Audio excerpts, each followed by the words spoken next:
Hey everybody, welcome to Kingdom of Honor Does Pop Culture. I am your host, Zanman Shane Sabuni. Welcome my good buddy, the Honorable Jeff. How's it going this morning, Jeff? Good, good, Good. good. I watched a good movie last night. Yeah, yeah. One that I was Uh, pleasantly surprised with. Speaking of which, guys, spoiler alert.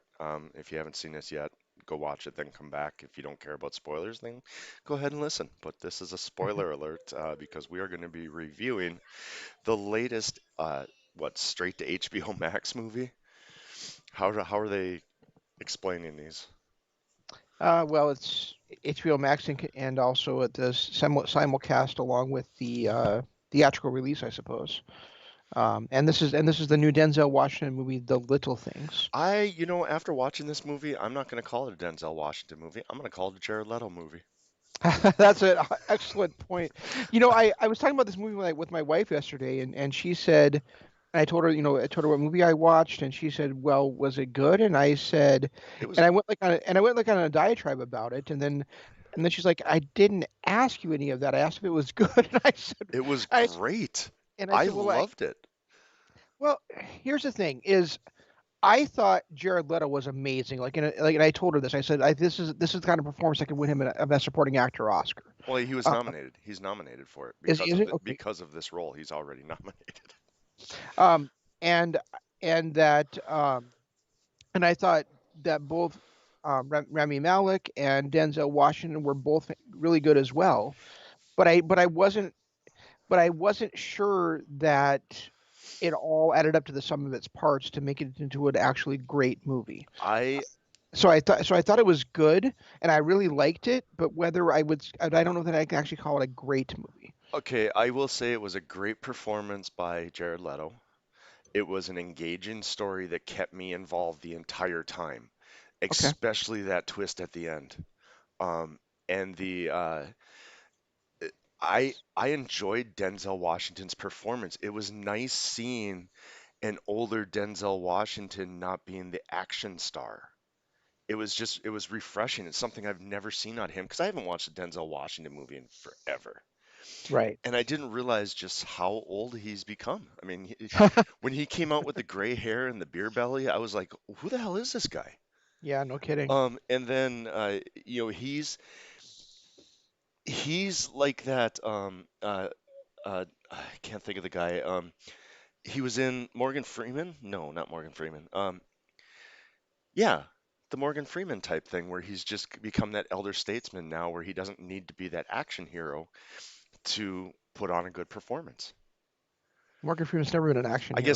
I guess that's probably the wrong guy I'm thinking of, but Lawrence Fishburne, maybe, possibly Lawrence or Fishburne, and some of the other guys when you look back at them, but that used to be action heroes and then, or not necessarily action heroes, but they were more physical actors, and now they're just great actors. And they don't have to be in the physical action-packed movies to be great. Who was with, right. was it Morgan Freeman that was with Brad Pitt in Seven? Um, I believe so. I think so. Yeah. Yeah, he was. But I mean, there was like sub layers of stories going on, and there was like trying to figure out what Decker's whole deal was and why he was no longer in you. I mean, you had guys. Um, we had You have the too many kids there this morning. yeah. Where was I? Oh, Decker. Just trying to figure out why the whole story. You're thinking, okay, well, he had that nervous breakdown because he just worked himself into the ground. Hmm. And then to find out what actually happened was was interesting because you had people that hated him, people that loved him. There was some secret nobody knew about. It was the whole time I'm thinking maybe they framed somebody and that's what the secret was. And then to find out what the secret was at the end was Yeah, and an interesting twist, let's say. it was, and then like, but like thinking about it like afterwards, I'm like, this detective with a great record, um, all of a sudden out of nowhere, he just fires a shot blindly into the woods. What the fuck is that? Yeah, I mean, well, and the one thing I was thinking was like you hear about this stuff happening all the time. And we've seen it in other movies. They go through counseling, they go through a suspension or whatever, but it doesn't ruin their career to where they have to go be a deputy sheriff in the middle of nowhere. So, I mean, that was kind of a logic loophole, but at the same time, I can see where it would cause him personally to have a breakdown. Right. And then the whole thing with the coroner going, "We'll cover this up. I'll say it was this and that and everything." And I'm like, "Why? Nobody was asking you to cover it up." Right. And that's the thing is like, and it's kind of weird how that captain was like so bitter towards him because it seemed like he went along with it pretty willingly in Right. the flashback we saw. Yeah. I You know, mean, it's like what happened over those over the 5 years that made him just be like get out of my town and all this kind of the bullshit. only thing I can think is that the reason why he was so angry about it was because he didn't want um, Decker saying to Jimmy, what really happened and that he was part of the cover up. Yeah, but why would he? Exactly. Exactly. But, that's the only thing I can think as to why that captain was so bitter, was so upset about it. Because yeah, absolutely, he was part of the cover up and nobody asked her to cover it up. That's the funniest part. There was no, like, as soon as she pulled out the bullet and realized that was the cause of death and everything, that there was nobody going, "Oh my God, I'm gonna ruin my career. We got to do something." No, there was nothing. They were just staring at her, and then all of a sudden she's like, "I'll just report it as 28 stab wounds." Right. I'm like, okay, that's one little logic loophole that did kind of make me go, "What?" Um, but the rest of it, I felt like the story was smooth and I enjoyed it. It wasn't choppy. It was good acting. Yeah, I just think it's one of those movies where you kind of have to sit back and let it marinate for you too, um, and the thing and the other thing is like we really don't get like a definitive answer at the end as to whether Leto's character actually was the killer or not. I mean, he says he is, and then he says he's not, you Yeah, know, but it, and then at the end, but and then we get that end where we know that. Um, there was a red beret that was that the girl I can't think of her name that the girl had with her Rhonda when she Rugington or something like that. yeah Ru yeah Rhonda something when she was kidnapped hmm and and we see that Decker has mailed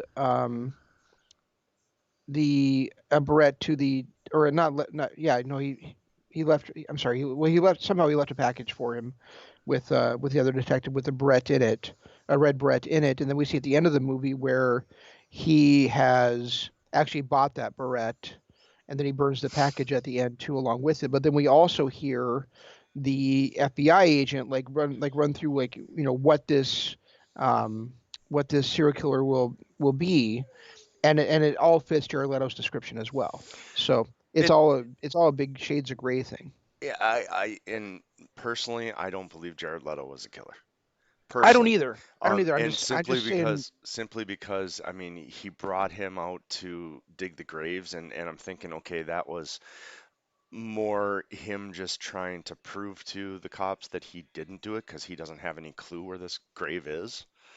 Um, but at the same time, and then, But he was having fun too. He was having fun playing with them. He was oh having yeah, fun yeah. with that cat and mouse. So I think he was I think he was really enjoying antagonizing both of the detectives. Oh yeah, I mean, he was a weirdo and a freak, and clearly disturbed when he was looking at those pictures and everything. But um, he, it was, I don't believe he was the actual killer.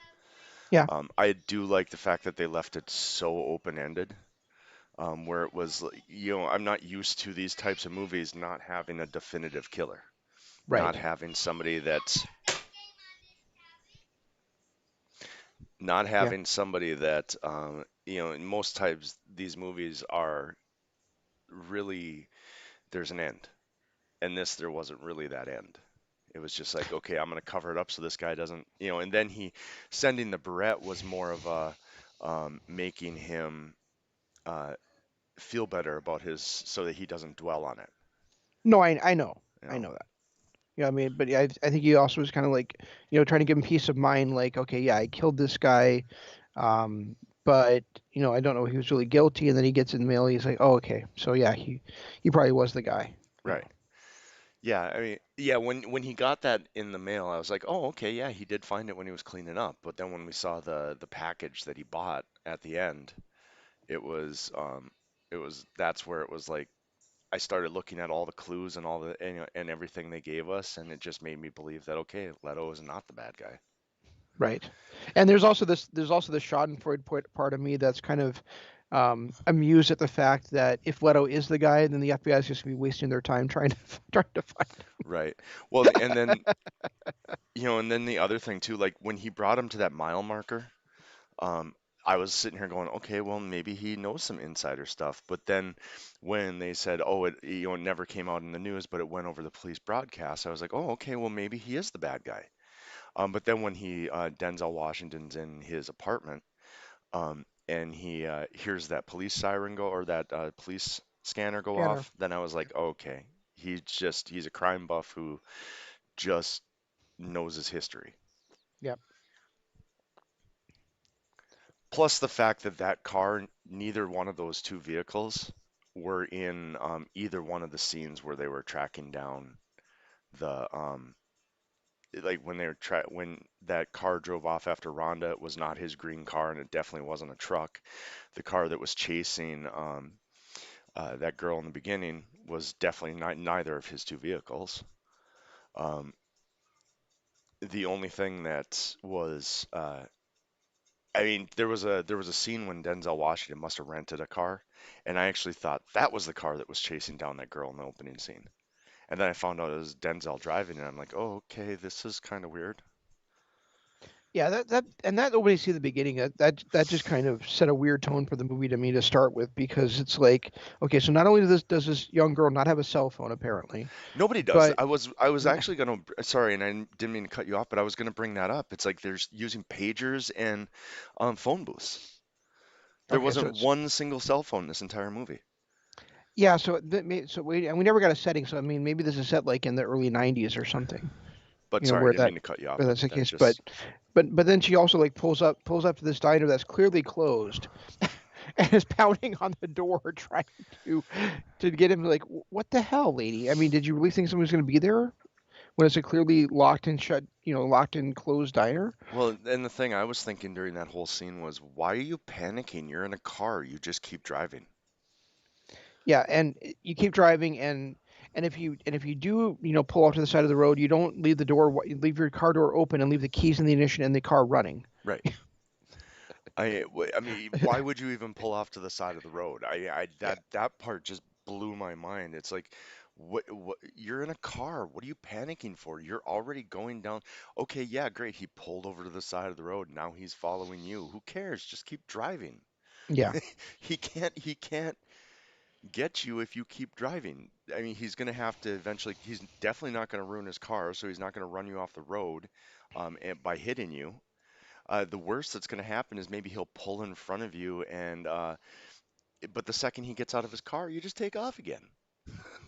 right. It was just that was another little, I guess, logic hole that didn't make much sense. Okay, so it's set in 1990. Okay, all right, that makes sense then because we Yeah, had the pager and we had the working phone booths and all that stuff, and the cars didn't look yeah, modern. I mean, they looked a little bit older. they did. Yeah, that's very true. I was wondering about that. So, um, oh, apparently it was actually written in 1993 originally. Oh, really? Wow. Huh. Yeah. That would have been a hell of a movie back in '93. I mean, seriously, that would have been, if they had released that, say, in '94, that would have been an award-winning movie. Yeah, it would have been. I just wonder, who would have, played those same roles, because, I don't think that. I don't know. I'm trying to think who would have played that role at that time as well as Leto did in Brad that. Pitt,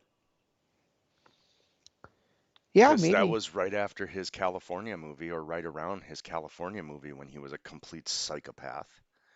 Yeah. Morgan Freeman would have made the good older cop, and Denzel would have made the good younger cop.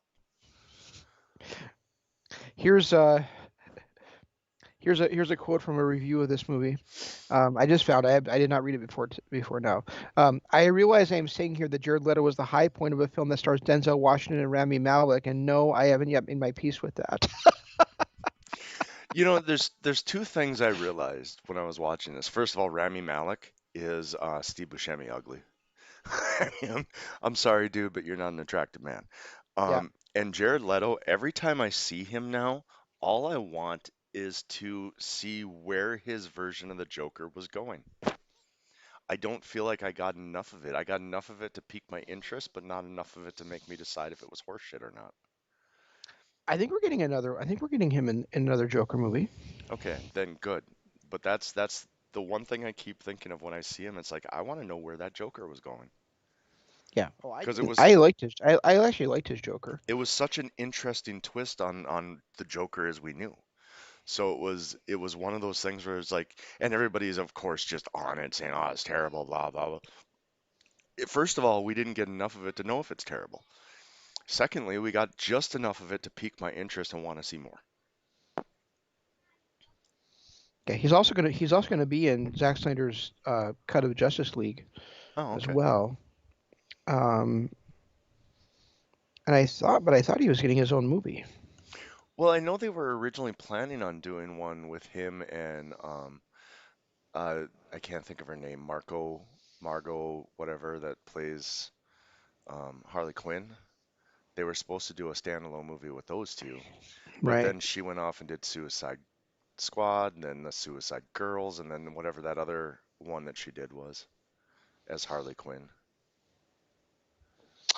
Yeah, I haven't watched that one yet. Have you? No, I haven't. I haven't. The only one I've seen is the original Suicide Squad. Birds of Prey, I think, is the other one where she formed her it's like version of the Justice League, but all women or something. yeah. I was trying to think of the full name. It's like I think it's um, Birds of Prey and the Fantastic Emancipation of Harley Quinn or something like that. Oh, here it just says it's called Birds of Prey. And Birds of Prey and the full title. fantabulous emancipation of one Harley Quinn. There we go. Yep. Good lord. That's actually what I was thinking of. I should watch soon because and that's actually also on HBO Max. Is it? Well, it's a Yeah. DC movie, so that makes sense. Soon we might want to watch that one pretty soon here too. Might as well. I mean, we could put off Doom Patrol another week and watch it for that, Yeah, I wouldn't mind. especially if it's on there. I'm kind of in a superhero kick right now, so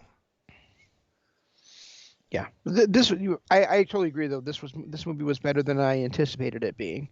well, when Um, you read that description to me, I was like, yeah, no, this isn't something that I would normally watch. I mean, maybe 10, 15, 20 years ago, yeah, that would have been right up my alley, but I'm more into the action type movies than the drama movies. yeah, Mystery suspense back in, 2021 or, in 2005, that was what I wanted to watch was mystery suspense. Now I'm more into the action movies and things gotcha. like that. So, because I don't want to, I get my drama out of TV shows now. Hmm. I don't need it out of a movie because I don't feel like the movies really do justice, I guess. Okay, yeah, Yeah. here's the stuff she's announced for. So as far as her playing um, Harley Quinn, of course, Suicide Squad, and then she did um, this one, Birds of Prey. Now coming up in movies, there's one in post-production supposed to be released, the Suicide Squad. The original was just Suicide Squad. So the sequel to Suicide Squad. She has an untitled Joker Harley Quinn project that's unannounced, and Gotham City Sirens, which is unannounced. Okay. So she's got at least three more Harley Quinn movies coming up, Cool. and the Joker Harley Quinn one that I'd mentioned earlier. Speaking of Harley Quinn, I know this is off topic, but what the fuck was going on with Alexa Bliss at the Royal Rumble? She now that she's a partner of the Fiend, she has some weird little I don't know. She's now a part of that whole little mystical weird culture, and she does this transformation thing where she transforms from this they're calling it like little girl into a possessed demon type stuff. I mean, they can only do this without live audiences. So once live audiences come back, this whole thing's going to be done, because what happens is those blue little boxes pop up on those screens in the back, and then it goes dark. And then when the lights come on, obviously for them, the lights come on, like 3 seconds later. Reality, she goes through a wardrobe change, new makeup, different colored clothes, and it's and her hairstyle is a whole new thing, and she Interesting. she transforms into this new character. Once we go back to live audiences, this isn't going to be able to happen. But it's basically like Bray Wyatt Fiend, where Bray Wyatt transforms into the Fiend. That's Yeah, what they're doing with her. The problem is they're doing it in the middle of matches, which is something that's not going to be able to continue once they start having live audiences again, unless they just never go back to live audiences for Raw or SmackDown. which I'm okay with. Yeah, I I but I kind of like the fact that they're able to do some of the stuff they do and make it more of a TV show than a live pay-per-view every single week. yeah, I was just wondering because I was like, wait, what's happening?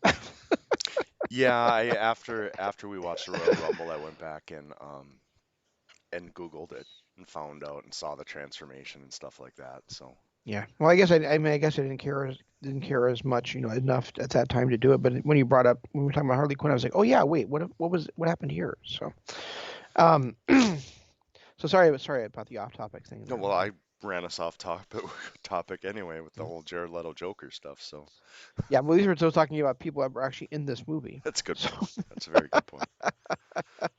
yeah, and Rami Malek, yeah, he's definitely not your typical Hollywood leading. heartthrob. Yeah, right. He's not your typical leading man, good looks type guy. He's definitely got a bizarre look, He's and he's I mean, and nothing, no offense to him. He's just, but he definitely just, just is does have a bit of a he does have a bit, like you said, like Stanley Tucci or Steve Buscemi, Steve Buscemi, where which it's Buscemi, not Buscemi, Buscemi. well, Uh, regardless, if he turns out to be half the actor that Steve is, great. yeah, I'll love him in everything he does, because Steve Buscemi, as you say, is amazing actor. Everything he's ever done, I've loved. So if Remy turns out to be like that guy, I'm all for it. I used to pronounce it the way you do, but then I read an article. Then I read an article in Us magazine about him, and there was a funny story where his wife called the hotel he was staying at and asked to be rung to Steve Buscemi's room, and the clerk that answered the phone said who, and she said Steve Buscemi, and he goes, yes ma'am, I'll bring you up there, but just so you know it's pronounced Buscemi, and she said, okay, just tell him his wife's calling. That's great. That's great. Yeah, really made me laugh. So. Okay, I see I'm looking up Remy Malik now in some of his older roles. He had a mustache at one point. That would have been awesome to see. I know he Oh, was he, in. he played Freddie Mercury in Bohemian Rhapsody. I have yet to see that movie, so um, that's definitely one I got to put on my list to watch. Oh, yeah, that's But actually a fantastic movie. I usually don't like biopics, but that one was really good. but that's why he has the mustache. He's playing Freddie Mercury. He looks good Yep, with a mustache. I like that. I'm okay with makes that. sense.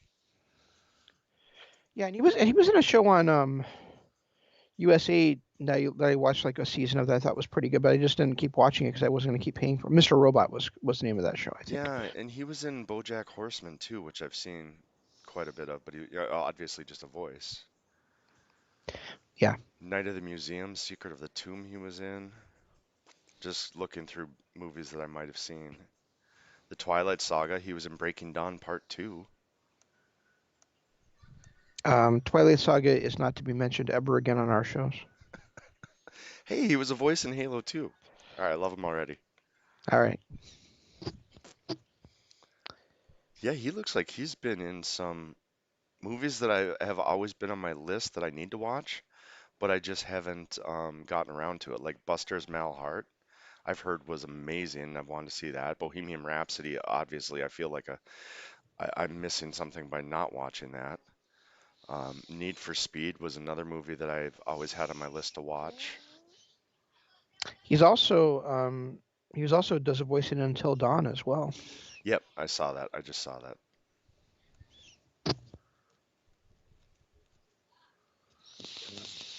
So, Yeah. So anyway, this is a good movie, guys. I mean, if you have not watched it and you're still listening to us and having not watched it, I definitely recommend that you go pull up HBO. If you got your HBO Max subscription, you've got about another what I don't know, like 20, it's to the 28th, so there's 21. 2 more weeks. So 21, 21 more days, 3 weeks. yes, you got 3 more days. You can watch it on there before it disappears for a while. Yeah, Or and go it, see, or if you feel safe and there's a theater around there showing it, go see it in the theater. yeah, I definitely recommend this. It was one of those by the description I was like, all right, I'll give it a shot. We'll see what happens. And I after I got past that craziness of the first scene and where it was just like, why are you getting out of your car? Why are you stopping? What the hell? This movie's gonna suck. And then Denzel walks on screen and I went, holy crap, what happened? He's got a beer belly and gray hair.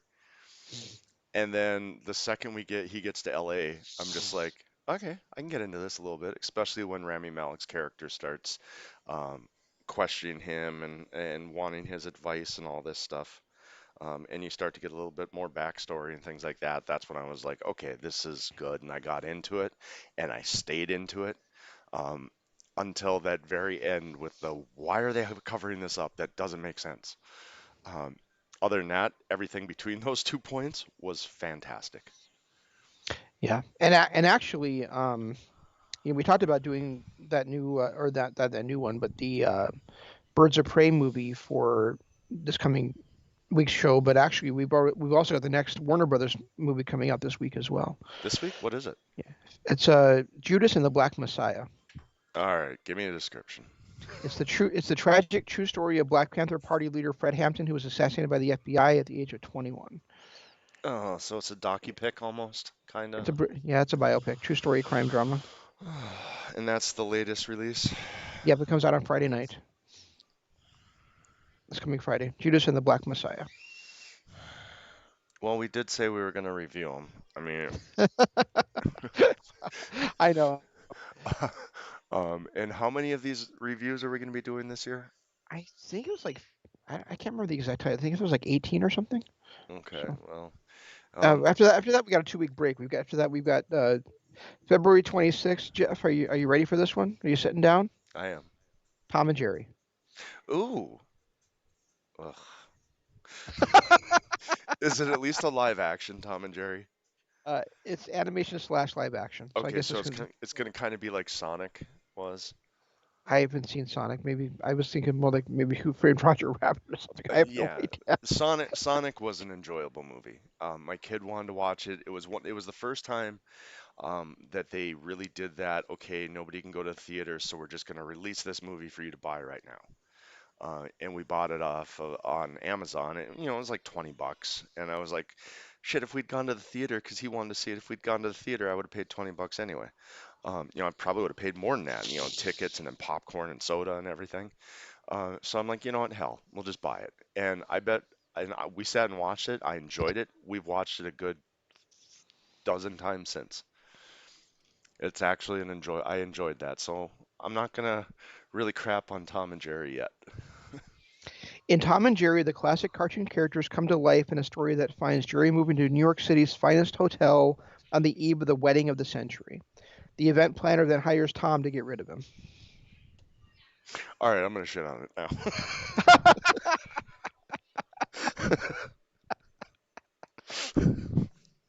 Oh my God. All right, so why don't we do that? What'd you call that movie that's coming out Friday? Judas and the Black Messiah. All right, why don't we get that one out of the way and we'll do Birds of Prey after that. Okay. At this rate, it'd be wild for Doom Patrol, but that's just how it goes. Well, Doom Patrol's an older show. It's not like these are different because these are well, this movie is brand new, so it's us getting like an instant reaction before we've been tainted by everybody else and their opinions. Exactly. And after the Tom and Jerry, we've got full we got a full month before another movie comes out. Oh yeah, so we'll crack out season two of Doom Patrol during that time. And then the one that comes out at that time is bound to have lots of intriguing dialogue for us to digest because it's Kong versus Godzilla. You know, I'm actually looking forward to that one. I've been looking forward to it for a while. I'm sorry, Godzilla versus Kong. I had it backwards. No, I am too. I was just being a But smartass. yeah, I mean, there's going Like to be a lot of grunts and ugh and yeah, pows and um, and that's about it. yep. But who knows? Maybe we'll get a good actor that jumps in there and steals the movie. Yeah, actually, I never did watch the Godzilla King of the Monsters. I should see if that's available on HBO Max. Maybe give that a watch before I watch this one. Don't go into it with expectations if you're going to watch a blockbuster type movie. Go into it with expectations of like a Transformer, where it's like, okay, I got 2 hours to enjoy a movie, 2 hours to just enjoy something stupid. Um, but you're not Oh gonna no, get. oh no, I liked Godzilla. The most recent Gods, just that was just titled Godzilla, but I have not seen the sequel, Godzilla King of the Monsters, and it looks like Oh, Godzilla okay. vs Kong is carrying over some of the characters from Godzilla King of the Monsters because Millie Bobby Brown is in both those movies, Oh, okay. and I All believe right. Alexander Skarsgård is as well. All right. So Cool. All right. Sounds good. All right, guys, we're gonna take a little break here. Come back. We got a lot of wrestling to talk about. we do. So We we'll be back got in about, I don't know, 15 minutes or so. Yeah, we got a Royal Rumble review. We got a New Beginning preview. Some news that I found interesting this morning that Shane and I kind of touched on a little bit, before the show. And then, of course, we had Dynamite this week. So, lots to talk about on our next show coming up here in about 15 minutes. Until then, we'll see you next week. Until then, we'll see you in 15 minutes. Yeah. All right, later.